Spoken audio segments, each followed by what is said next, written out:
I killed them all. They're dead. Every single one of them. Welcome to Watch Mojo, and today we'll be counting down our picks for the top 10 most unexpected brutal deaths in Star Wars. Get me the Supreme Leader. Yes, sir. Tell him we found our spy. For this list, we'll be going over the surprisingly violent demises in Star Wars movies. We'll be excluding TV deaths, which may deserve a list of their own. Also, to qualify, the character must have actually died. Looking at you, Darth Maul. If there's a Star Wars death that disturbed you, through the Force or otherwise, share your trauma in the comments. Number 10. Admiral Ozil is force-choked. Star Wars Episode 5, The Empire Strikes Back. The Empire is so full of fools. It's a wonder that the rebels have such a hard time with them. The rebels are alerted to our presence. Admiral Ozil came out of light speed too close to the system. He felt surprise was wiser. He is as clumsy as he is stupid. One such figure is Admiral Ozil.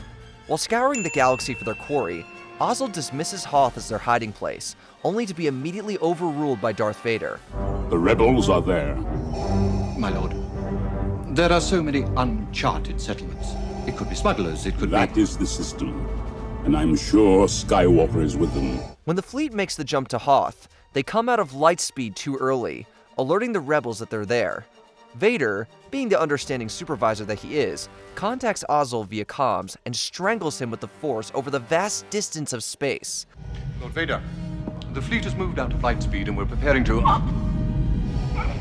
You have failed me for the last time, Admiral. While it's not the first time Vader force chokes someone, Ozil is the first one he kills this way. Plus, it's just so casual. Number 9. Rathtars Run Amok. Star Wars Episode 7, The Force Awakens. Han Solo makes plenty of friends smuggling things across the galaxy. And enemies. Unfortunately, it's his enemies who catch up to him after he meets Finn and Rey on the Millennium Falcon. You're not hauling Rathtars on this freighter, are you? I'm hauling Rathtars. Oh, great. It's a Guavian death gang. Must have tracked us from Nantune.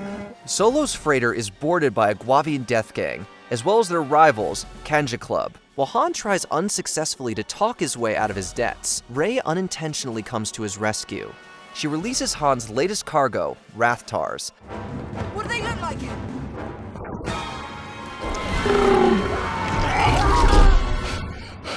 They look like that. The vicious tentacled creatures rip their way through the gangsters, and the heroes only barely escape the carnage.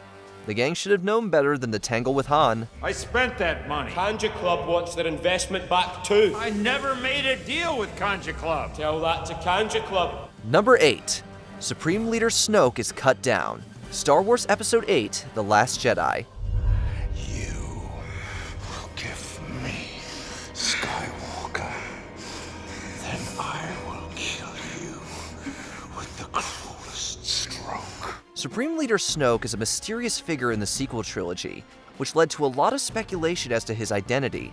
The First Order's leader has Kylo Ren bring Rey to his throne room after her capture. Well done, my good and faithful apprentice. My faith in you is restored. After showing Rey how hopeless she is against him, Snoke urges his apprentice to cut down his true enemy. However, Ren doesn't do as he or the audience expects. He instead ignites Rey's lightsaber remotely and cuts Snoke in half. Foolish child.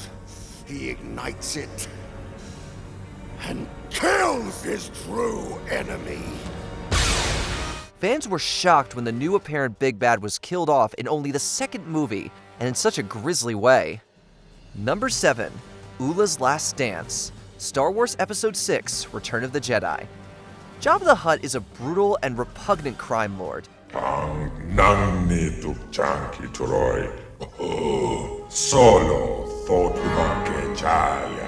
The big slug still enjoys music and dancing though, even if he's probably not great at either. One of his slave dancers is Oola, a Twi'lek woman. During her dance, Jabba tugs on her chain to bring her closer, but when she resists, he has her thrown into the Rancor pit.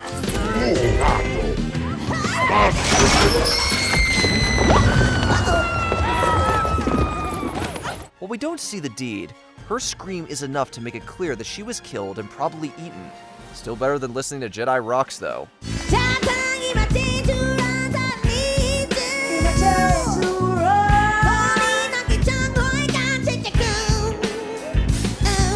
Number 6. Han Solo reunites with his son. Star Wars Episode 7, The Force Awakens. Your son is gone. He was weak and foolish, like his father. So I destroyed him. That's what Snoke wants you to believe. Han Solo's goals in attacking Starkiller Base are twofold: blow it up and save his son Ben from the dark side. And he succeeds at one of them.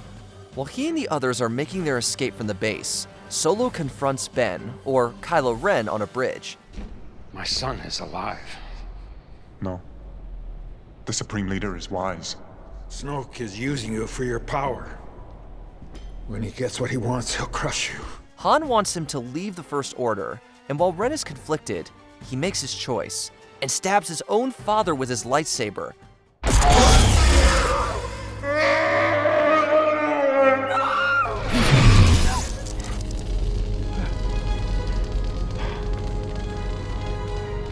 Thank you. The death of a beloved character gets us every time, and the fact that it was his own son who did it? That just makes it even crueler. Number 5. Count Dooku is executed. Star Wars Episode 3, Revenge of the Sith. The Star Wars movies are no stranger to shocking beheadings. One need only look to Jango Fett in Attack of the Clones.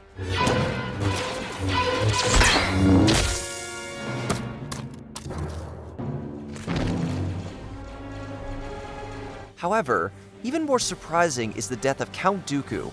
While rescuing Chancellor Palpatine, Anakin Skywalker and Obi-Wan Kenobi dueled Dooku aboard an attacking flagship. Get help, you're no match for him. He's a Sith Lord. Chancellor Palpatine, Sith Lords are our speciality.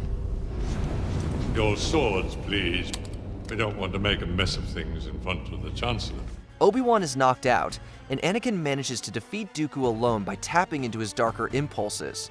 He has the Sith Lord at his mercy and down 2 hands, literally. But Palpatine urges Anakin to murder the Separatist leader in cold blood.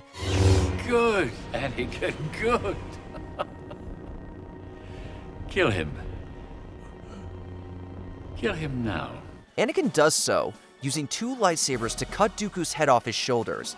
As shocking as it was for us, Dooku was even more taken aback by Palpatine's betrayal. Number 4. The whole crew dies. Rogue One, a Star Wars story. When Jyn Erso proposes stealing the plans for the Death Star, the rebel leaders are too timid to back her. The Death Star plans are down there. Cassian, K2 and I will find them. We'll find a way to find them. So she and her group go rogue and infiltrate an Imperial base on Scarif. We were sure that the rebel leaders would change their mind and arrive with the fleet, and they do, but it's too late to save anyone. One by one, the crew members die. Bodhi takes a grenade, Chirrut Imwe dies in his friend's arms, who dies soon afterwards. It's okay. Look for the Force. Sure. You will always find me. K2SO sacrifices himself to give Jyn Erso and Cassian Andor time.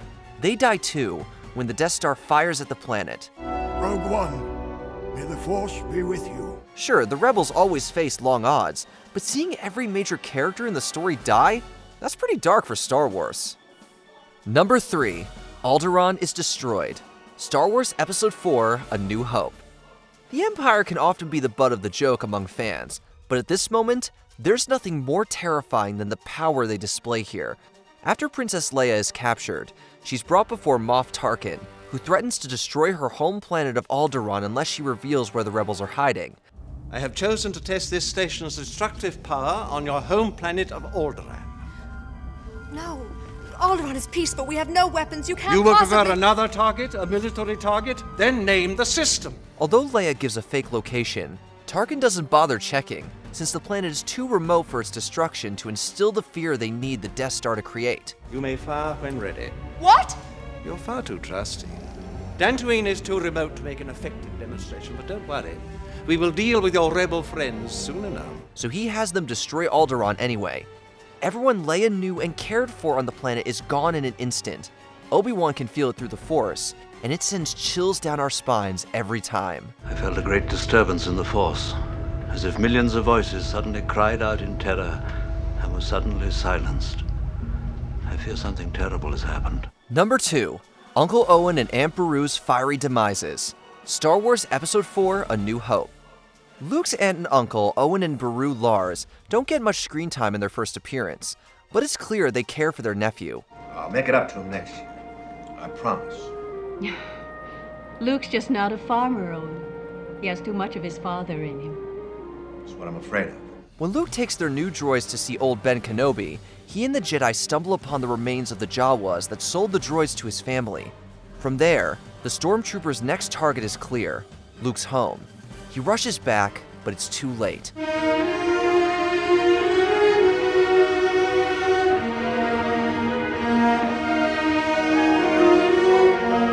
The farm is burned, and his family's charred skeletons lie next to it.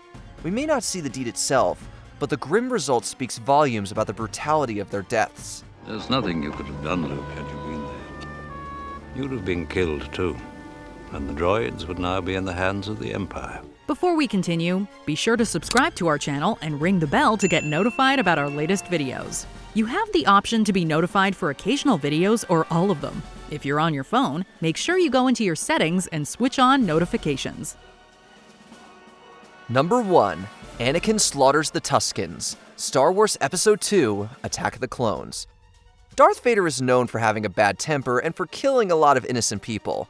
It was tempting to discuss his killing of the Jedi younglings in Revenge of the Sith. Master Skywalker, there are too many of them. What are we going to do?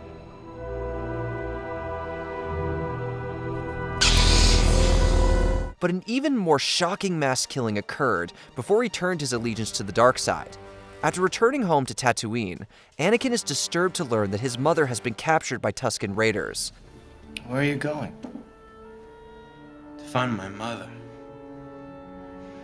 Your mother's dead, son.